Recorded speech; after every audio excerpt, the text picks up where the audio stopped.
Seguimos y ahora Rocasalvo, estamos conectados con Sabrina Uccello, que es periodista y está en Italia. Sabrina, ¿nos escuchás bien? Hola, sí, muy bien. ¿Cómo están? Buenas noches. ¿Me escuchan? Sabrina, bueno, buenas noches, buenas tardes para nosotros. Ya vos estás entrada bien la noche. Contame cómo están las estadísticas de recuperados, de muertos, de infectados en Nápoles, donde vos estás. Hola. Sí, muy bien. Bueno, no, debo decir que hoy hemos tenido números mejores porque ya vamos con muchos menos personas, muchos menos fallecidos. Obviamente te sigo hablando de números importantes porque hablo de 525 personas que fallecieron hoy en Italia, pero digamos que el número es mucho más bajo con respecto a lo que hemos visto en las últimas semanas. Y de hecho es el número más bajo del 19 de marzo, así que llevamos casi 20 días teniendo números definitivamente más importantes. Contamos todavía con un total de 90.000 más o menos personas infectadas y en Nápoles la situación es mejor porque hablamos de poco menos que 1.000 contagiados y digamos que solamente un 15% de las personas están en cuidados intensivos. Así que es una situación en mi ciudad que obviamente se puede manejar mucho más fácilmente que en otras regiones.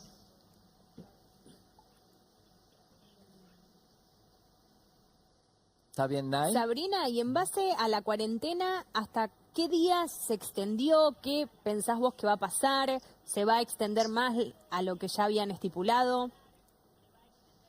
No, bueno, el tema es que nosotros tenemos la obligación de cuarentena hasta el 13 de abril. Después del 13 debe haber otro decreto que va a definir cuáles son los siguientes pasos. Pero, ¿cuál es el tema? Que si los números siguen como los de hoy, o sea, bajando y bajando, o sea, si ya salimos de la curva ascendiente y vamos mejorando, pasamos digamos, al segundo step del plan de emergencia, que sería empezar a abrir empresas, empezar a volver de a poco a trabajar.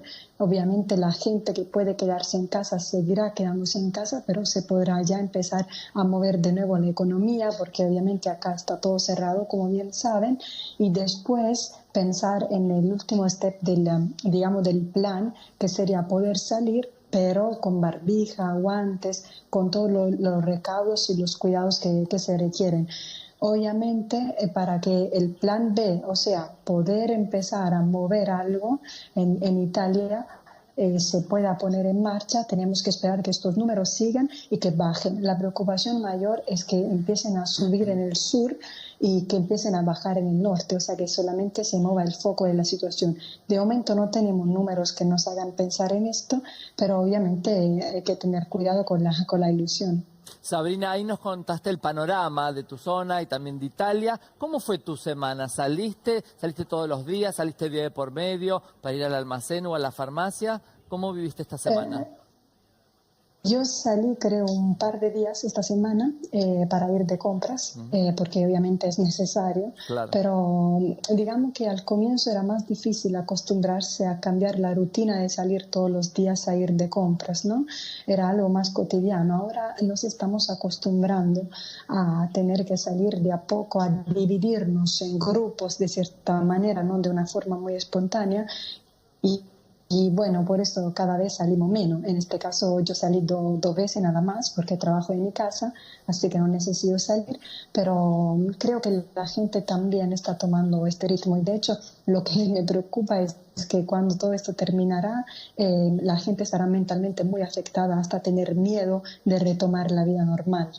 Sabrina, y en base al reconocimiento a los médicos, acá se suele aplaudir a las 9 de la noche. Empezó también lo que uno miraba de Europa. ¿Cómo es allá? ¿Cómo se está desarrollando? Perdón, no te escuché muy bien. Si se le reconoce a los médicos desde allá con un aplauso, con alguna retribución. Sí, por supuesto. Acá tenemos digamos, un hospital que es de los mejores de Europa. De hecho, vinieron a hacerle documentales de cómo se están comportando en estos días y también somos de la primera ciudad que han experimentado los medicamentos contra el diabetes y contra la artrosis que funcionan para manejar el coronavirus. Y así que, por supuesto, la gente, yo digo que está cambiando héroes, en el sentido que antes los ídolos eran, no sé, futbolistas, algo así, mientras que ahora la gente le está reconociendo muchísimo la entrega. Y hasta Nápoles es la ciudad donde, es la única ciudad en donde no se murió ninguno de los doctores y de los enfermeros que están involucrados en la lucha contra el coronavirus, gracias a todos los cuidados que están desarrollando y utilizando. Y esto es obviamente un orgullo, pero también da un poco la medida de cómo nos estamos portando y de la atención que le estamos dando al tema. Sabrina, repetinos en qué ciudad, en qué sector estás, en qué zona. Yo vivo en Nápoles. En Nápoles. Bueno, qué afortunado eso que nos acabas de contar, ¿no? Que no ha habido muertos en los médicos y enfermeras. ¿Perdón?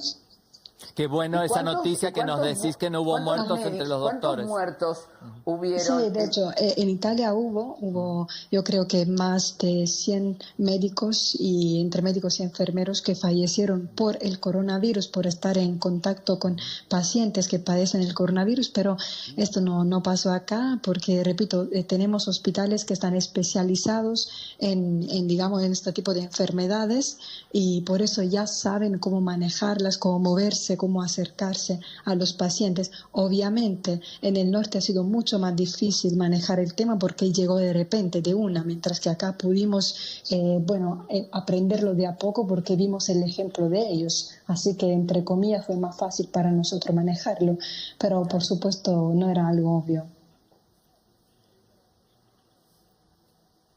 Decime, Sabrina, ¿y cuántos muertos ya hubieron en Nápoles?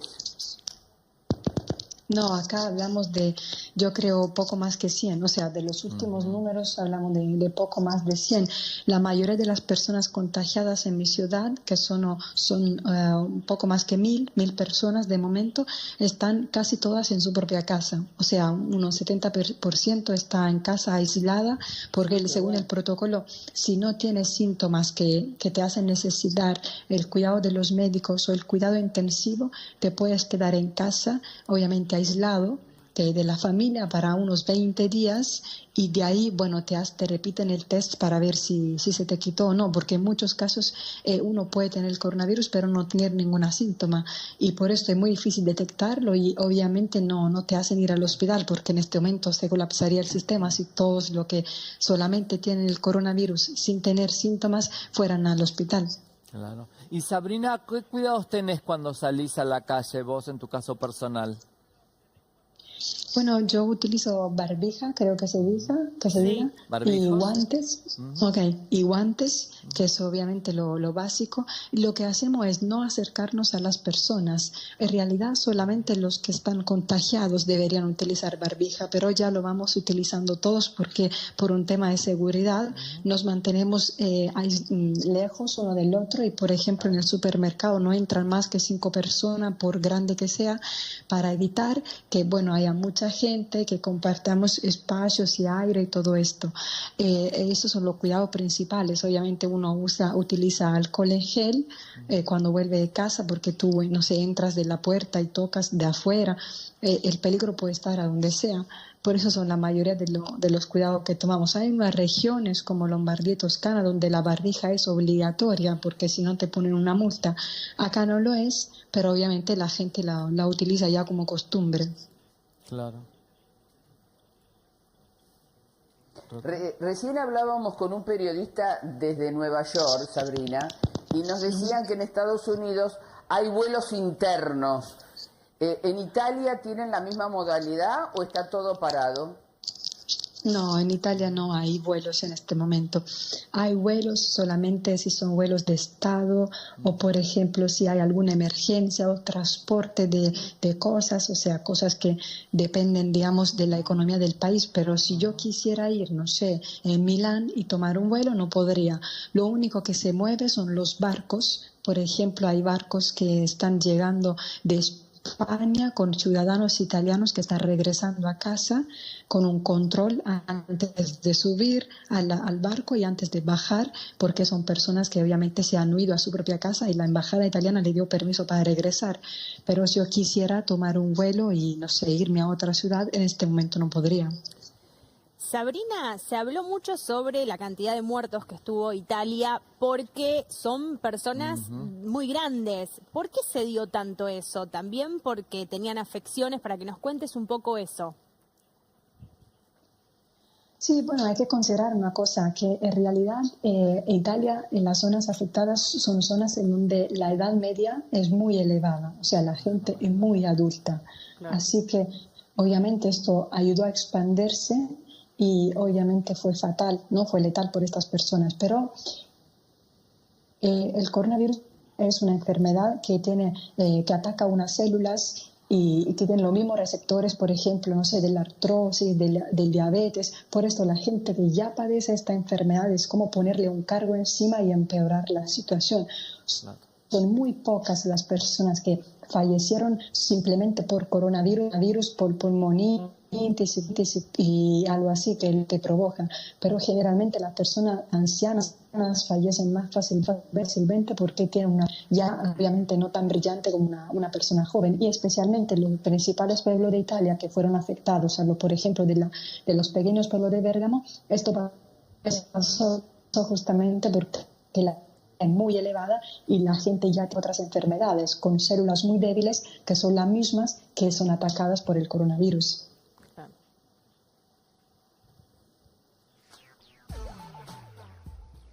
Bueno, Roca, la despedimos a Sabrina. Sabrina, te queremos agradecer muchísimo que hayas compartido un rato con nosotros, con Implacables, y contarnos el panorama allá en Nápoles y en toda Italia. Hasta la próxima semana seguramente vamos a estar en contacto contigo, ¿te parece? Gracias, ojalá le pueda dar todavía mejores noticias. Cuídate mucho y buena semana dentro de todo.